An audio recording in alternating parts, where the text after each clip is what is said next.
তাৰ পিছত প্ৰধানমন্ত্ৰী ডাঙৰীয়া আমাক সকলোকে আয়ুষ্মান ভাৰতৰ কাৰ্ড দিলে। এতিয়া আমাৰ ঘৰত যদি বেমাৰ হয় আমি আয়ুষ্মান ভাৰতৰ কাৰ্ড আমি ব্যৱহাৰ কৰি 5 লাখ টকালৈকে আমি ট্ৰিটমেণ্ট কৰিব পাৰোঁ। কংগ্ৰেছৰ দিনত এই বাবা শুন, মই আধা ঘণ্টাৰ কাৰণে আহিছোঁ, তহঁতি যদি হুলস্থুল কৰা আধা ঘণ্টা পাৰে হৈ যাব দেখি।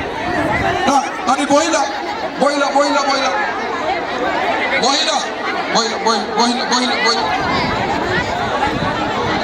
চাইলেন্স, নহ'লে মই তাতে গুচি যাম। হ'ব আচ্ছা, এতিয়া চবেই আধা ঘণ্টা 40 মিনিট সময় মোৰ কথাখিনি আপোনালোকে ভাল কৰি শুনক। তেতিয়া ইলেকশ্যনত ভোট দিওঁতে আপোনালোকে গম পাব যে কাক আমি ভোট দিব লাগে। মোদী ডাঙৰীয়াই আমাক আয়ুষ্মান ভাৰতৰ কাৰ্ড দিলে। 5 লাখ টকালৈকে আমি মেডিকেলত বিনামূলীয়াকৈ চিকিৎসা ল'ব পাৰোঁ। এতিয়া মই যেতিয়া চৰকাৰত নাছিলোঁ, ইলেকশ্যনত যেতিয়া কেম্পেইনিং আছিলে, তেতিয়া মই ৰাইজক কৈছিলোঁ যে ৰাইজ, কংগ্ৰেছৰ দিনত চৰকাৰী চাকৰি পাবৰ কাৰণে দালালক টকা দিব লাগে, অংগনবাদী চাকৰিৰ কাৰণেও দালালক টকা দিব লাগে, কিন্তু মই 1 টকাও ঘোষ নোখোৱাকৈ 1 লাখ চৰকাৰী চাকৰি আমাৰ ল'ৰা ছোৱালীক দিম। শ্ৰদ্ধা ৰাইজ, 3 বছৰ হৈ গ'ল, 1 লাখ ল'ৰা ছোৱালীয়ে চৰকাৰী চাকৰি পালে। কোনেও 1 টকাও ঘোষ দিয়া নাই। ৰিক্সা চালকৰ ল'ৰা, ঠেলা চালকৰ ল'ৰা, কাম কৰা মহিলাৰ ল'ৰা, কৃষকৰ ল'ৰা আজি চৰকাৰী চাকৰি পায়। এতিয়া পুলিচত নতুনকৈ জুলাই মাহত ইণ্টাৰভিউ হ'ব, আৰু নতুনকৈ মই 50,000 চৰকাৰী চাকৰি দিম। শ্ৰদ্ধা ৰাইজ, 1 লাখ দিয়া হৈ গ'ল, 50,000 আৰু চাকৰি দিম। কোনে পাব? দুখীয়া ঘৰৰ ল'ৰা ছোৱালীয়ে পাব। কোনে পাব? গৰীব ঘৰৰ ল'ৰা ছোৱালীয়ে পাব। আজি কংগ্ৰেছৰ দিনত চাকৰি কোনে পাইছিলে? যোনে কংগ্ৰেছৰ দালালক টকা দিব পাৰিছিল। এতিয়া চাকৰিৰ কাৰণে দালালক টকা দিব নালাগে, চাকৰিৰ কাৰণে দুখীয়া মানুহেও চৰকাৰী চাকৰি বিনা পইচাত পাব পাৰে। শ্ৰদ্ধা ৰাইজ, আপোনালোকে জানে যেতিয়া মই মুখ্যমন্ত্ৰী হৈছিলোঁ তেতিয়া মই কৈছিলোঁ যে আমাৰ চৰকাৰ যদি আহে আমি অৰুণোদয় আঁচনি আৰম্ভ কৰিম। অৰুণোদয় মানে কি? কংগ্ৰেছৰ দিনততো কোনেও নামেই শুনা নাছিল অৰুণোদয়। মই তেতিয়া মানুহক বুজালোঁ যে গৰীব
গতিকে চবৰ ঘৰত মই মাহত 830 টকা বেংকৰ একাউণ্টত জমা দিম।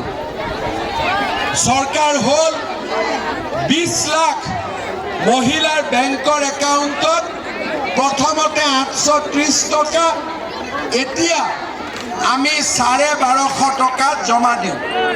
কিমান মহিলাই পায়? 30 লাখ মহিলা।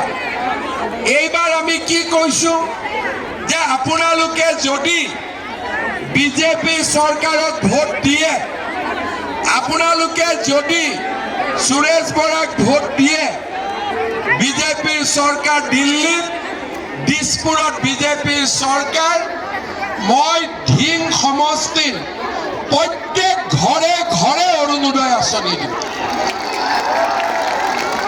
এজন দুজন নহয়, ধিঙত 55,000 55,000 ঘৰ আছে আৰু এই 55,000 ঘৰত আজি 20,000 মানুহে অৰুণোদয় পাই আছে। যদি এইবাৰ বিজেপিৰ চৰকাৰ হয়, মই আগত যি 20,000 ঘৰত পাই আছিলে তাৰ লগত আৰু 35,000 যোগ কৰি 55,000 পৰিয়ালত মই অৰুণোদয় আঁচনি দিয়াৰ ব্যৱস্থা কৰিম। চাকৰি বিনামূলীয়া, অৰুণোদয় বিনামূলীয়া। মাত্ৰ ৰেচন কাৰ্ড থাকিলেই আমি অৰুণোদয় আঁচনি ঘৰত নিজে নিজে পাই যাম। বুজি পালো নে নাই? বুজি পালো? এতিয়া আপোনালোকে চাওক, কংগ্ৰেছক যদি আমি ভোট দিওঁ, কংগ্ৰেছে আমাক কি দিব? দিল্লীত চৰকাৰ কাৰ? মোদী। দিছপুৰত চৰকাৰ কাৰ? হিমন্ত মামা। হয়নে? হয়নে নহয়? প্ৰদ্যুৎ বৰদলৈ কি কৰিব? প্ৰদ্যুৎ বৰদলৈ মোক কিবা কৰিব পাৰিব? কিবা কৰিব পাৰিব? দম আছে প্ৰদ্যুৎ বৰদলৈ? প্ৰদ্যুৎ বৰদলৈটো ইমান চাহাবী মানুহ, গৰীব দুখীয়া মানুহৰ লগতো বহি চাহ একাপো খাব নোৱাৰে। কোনোবা প্ৰদ্যুৎ বৰদলৈ ঘৰত আজিলৈকে গৈ পাইছে নেকি? কালি আপোনালোকে ক'ব প্ৰদ্যুৎ বৰদলৈ যে আপোনাক ভোট দিম, কিন্তু গুৱাহাটীৰ আপোনাৰ ঘৰত বহাই আমাক এসাঁজ ভাত খুৱাব লাগিব। পৰীক্ষা ফেইল। হয়নে? দেখিলে চাপ চাপ যেন লাগে নে নাই? ইংৰাজীত বেছি কথা কয় নে অসমীয়াত বেছি কথা কয়?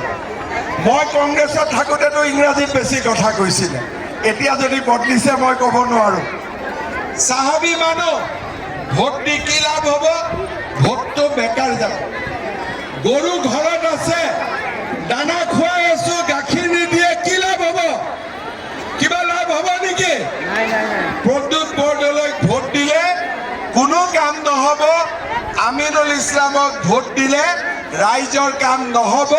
কিন্তু মোদীক ভোট দিলে বিনা পইচাত চাকৰিও পাম, বিনা পইচাত অৰুণোদয় আঁচনিও আমি ঘৰে ঘৰে পাম। শ্ৰদ্ধা ৰাইজ, এইবাৰ আমি কি সিদ্ধান্ত লৈছো যে আমাৰ মেট্ৰিক পৰীক্ষাৰ ৰিজাল্ট অহা কালি নহ'লে অহা পৰহি বা পিছদিনা মেট্ৰিক পৰীক্ষাৰ ৰিজাল্ট দিব। মেট্ৰিক পৰীক্ষাৰ ৰিজাল্ট দিয়াৰ পিছত এইবাৰ ধিঙৰ সব ল'ৰা ছোৱালী কলেজত পঢ়িব লাগিব। ঠিক আছে? কলেজত এডমিশ্যন ফিজ দিব নালাগে, ফ্ৰী। ঠিক আছে? কলেজত কোনো ল'ৰা ছোৱালীয়ে পঢ়িলে এডমিশ্যনত ফিজ দিব নালাগে। তাৰ লগত কিতাপ কিনিবৰ কাৰণে সব ল'ৰা ছোৱালীৰ বেংক একাউণ্টত মই টকা দিম, কিতাপ কিনাৰ খৰচাও মোৰ। ঠিক আছে? আৰু তাৰ লগত ধিঙৰ যিবিলাক ছোৱালী এইবাৰ কলেজত এডমিশ্যন ল'ব, তাৰ বেংক একাউণ্টত মই আৰু 10,000 টকা ভৰাই দিম। তাৰমানে ল'ৰা ছোৱালীৰ এডমিশ্যন ফ্ৰী, ল'ৰা ছোৱালীৰ কিতাপ ফ্ৰী, তাৰ লগত ছোৱালী কলেজত গ'লে বেংক একাউণ্টত 10,000 টকা। কাৰ দায়িত্ব? মামাৰ দায়িত্ব। ঠিক আছে। এতিয়া এটা কথা মই জানো যে ঢিঙত বহুত মানুহৰ মাটিৰ কাগজ নাই, হয়নে নহয়? আজি বসুন্ধৰা আঁচনি কোনে আনিলে? আজি অসমৰ মানুহে যুগ যুগ ধৰি মাটিৰ কাগজ পোৱা নাছিল। বসুন্ধৰা 1, বসুন্ধৰা 2 কোনে কৰিলে? বিজেপিৰ চৰকাৰে কৰিলে। এতিয়া অহা 2 মাহ পিছত বসুন্ধৰা 3 আঁচনি আহি আছে। ঢিঙৰ মানুহক প্ৰদ্যুৎ বৰদলৈ কৰি দিব নে মামাই কৰি দিব? কাৰ ওপৰত বিশ্বাস আছে? আমিনুল ইছলামে কৰি দিব নে মামাই কৰি দিব? কোনে কৰি দিব পাৰিব? তেতিয়া মামাক ভোটটা দিতে লাগব কি নাই লাগব? দিতে লাগব কি নাই লাগব? দিব লাগিব না, দিব কিন্তু লাগিব দেই চবে। কোনে কোনে দিব? বাপৰে, সুৰেশ বৰা জিকি গ'ল। সুৰেশ বৰাক জিকাৰ আগতে প্ৰদ্যুৎ বৰদলৈ ঘৰত গৈ অলপ ভাত খাই লওক। খুৱাব। দুখীয়া মানুহৰ গাত হাত দিয়ে? দুখীয়া মানুহক দলত এনেকে ল'ব পাৰে? হিন্দু মুছলমান চবকে গাত ল'ব পাৰে? প্ৰদ্যুৎ বৰদলৈকতো মই আজিলৈকে লোৱা দেখা নাই। ইংলিছ ষ্টাইলৰ মানুহ, হয়নে নহয়? ইংলিছ ষ্টাইলৰ মানুহ দি ঢিঙৰ কাম নহ'ব। হ'ব নেকি? শ্ৰদ্ধাৰ ৰাইজ, আমাৰ ঢিঙত বহুত কাম আছে। ঢিঙত কি কাম আছে? গৌতম দা, আমাৰ মুজিবুৰ দা সকলোৱে মোক দিছে যে আমাৰ ঢিং সমষ্টিৰ লাঙিয়াৰ চুইচ গেটত ব্ৰহ্মপুত্ৰ নদীৰ ওপৰত দলং বনাব লাগে। লাগে নেকি? প্ৰদ্যুৎ বৰদলৈ বনাব পাৰিব? আমিনুল ইছলাম বনাব পাৰিব? কোনে বনাব পাৰিব? চৰৰ মাটিৰ জৰীপ কোনে কৰিব পাৰিব? গৰীব দুখীয়া মানুহক মাটি কোনে দিব পাৰিব? শ্ৰদ্ধাৰ ৰাইজ, আজি ঢিং সমষ্টিৰ ৰাস্তা ঘাট ভেঞ্চাৰ হৈ আছে, হয়নে নহয়? ৰাস্তা ঘাটৰ অৱস্থা বেয়া। আজি ৰাস্তা ঘাট কোনে ঠিক কৰিব পাৰিব? প্ৰদ্যুৎ বৰদলৈ পাৰিব? আমিনুল ইছলামে পাৰিব? একো কৰিব নোৱাৰে। আজি আপোনালোকে কওক, মোদীৰ দিনত নামাজ পঢ়াত কষ্ট হৈছে নেকি? কিবা কষ্ট হৈছে নেকি? কাৰোবাক জানাজা দিয়াত কষ্ট হৈছে নেকি? শুক্ৰবাৰৰ নামাজত কষ্ট হৈছে নেকি? তেতিয়ালে কিয় কৈ থাকে? যেতিয়া গৰীব দুখীয়া মানুহে চাকৰি পাইছে নে নাই? এতিয়া গৰীব দুখীয়া মানুহে চাকৰি পাইছে নে নাই? দালাল আগতকৈ কমিছে নে নাই? অসমত দালাল কমিছে নে নাই? বিজেপিক ভোট দিব নালাগে বুলি কোনে কয়? দালাল বিলাকে কয়। কাৰণ দালাল বিলাকে জানে যে মামাৰ সন্মুখত আহিলে থাপ্পৰ পৰিব গা, হয়নে নহয়? সেইকাৰণে দালাল বিলাকে মোক বেয়া পায়। মই কৈছো ভাই, দালালৰ কাম নচলিব। এতিয়া অসমত গৰীব দুখীয়া মানুহৰ ৰাজত্ব চলিব লাগিব, দুখীয়া মানুহৰ কাম হ'ব লাগিব, হয়নে নহয়? সেইকাৰণে ৰাইজ, এইবাৰ আপোনালোকে বিজেপিক ভোট দিয়ক, ঠিক আছে? বিজেপিক ভোট দিয়ক। সুৰেশ বৰা ভাল মানুহ, সুৰেশ বৰাক ভোট দিয়ক। চৰকাৰ নৰেন্দ্ৰ মোদীৰ হ'ব আৰু দিছপুৰত বিজেপিৰ চৰকাৰ আছে আৰু 50 বছৰ বিজেপিৰ চৰকাৰ থাকিব। 50 বছৰ বিজেপিৰ চৰকাৰ থাকিব। আৰু যিবিলাক UDF-এ ভোট লয়, যিবিলাক কংগ্ৰেছে ভোট লয়, জিকাৰ পিছত আকৌ মোৰ ঘৰতে আহি যায়, হয়নে নহয়? হয় কি নহয়? কংগ্ৰেছক ভোট ফাইদাকাৰ হয় বিজেপি, UDF-ক ভোট ফাইদাকাৰ হয় বিজেপি। তাতকৈ ডাইৰেক্টলি সুৰেশ বৰাক ভোট দি দিয়ক, হয়নে? তেতিয়া ডাইৰেক্টলি সুৰেশ বৰাক ভোট দি দিয়ক, আৰু সুৰেশ বৰাক ভোট দিলে এই সুৰেশ বৰাই আপোনালোকৰ কাৰণে কাম কৰিব। মোদী কি গ্যাৰেণ্টি, মামা কি ৱাৰেণ্টি, হ'ব? সুৰেশ বৰাই কাম কৰিব। কিसका গ্যাৰেণ্টি? मोदी का। किसका गारंटी? किसका वारंटी? किसका वारंटी? मोदी का गारंटी, मामा की वारंटी। ठीक है ना? ঠিক কৈছো না মই? সকলে দিব না নাই বিজেপি ভোট? আমাৰ সুইচ গেট, মাটি বাৰী, দলং, ৰাস্তা ঘাট, স্কুল কলেজ আৰু বিনা পইচাত চাকৰি, ঠিক আছে? বিনা পইচাত অৰুণোদয়, বিনা পইচাত ল'ৰা ছোৱালীৰ কলেজত শিক্ষা, এই গোটেইবিলাকৰ দায়িত্ব কাৰ? মামাৰ ওপৰত, ঠিক আছে? সেইকাৰণে আপোনালোকে এইবাৰ সকলোৱে সুৰেশ বৰাক ভোট দিয়ক আৰু সুৰেশ বৰাক ইলেকশ্যনত জিকাই পঠাওক। প্ৰদ্যুৎ বৰদলৈ কাৰো কাম নকৰে, আমিনুল ইছলামে কাৰো কাম নকৰে। ভাৰতত কাম কোনে কৰে? নৰেন্দ্ৰ মোদী আৰু বিজেপি চৰকাৰে। আজি অসমত ডেভেলপমেণ্ট হৈছে নে নাই? ৰাস্তা ঘাট হৈছে নে নাই? ফ্লাইঅভাৰ হৈছে নে নাই? ল'ৰা ছোৱালীৰ কলেজ ইউনিভাৰ্চিটি হৈছে নে নাই? আজি বিজেপি চৰকাৰত যোন যোন সমষ্টিত ভোট দিছে তাতে কলেজ হৈছে, তাতে ইউনিভাৰ্চিটি হৈছে, তাতে ৰাস্তা হৈছে, অসমমালাৰ ৰাস্তা হৈছে, ভাৰতমালাৰ ৰাস্তা হৈছে। অসমমালাৰ ৰাস্তাটো যে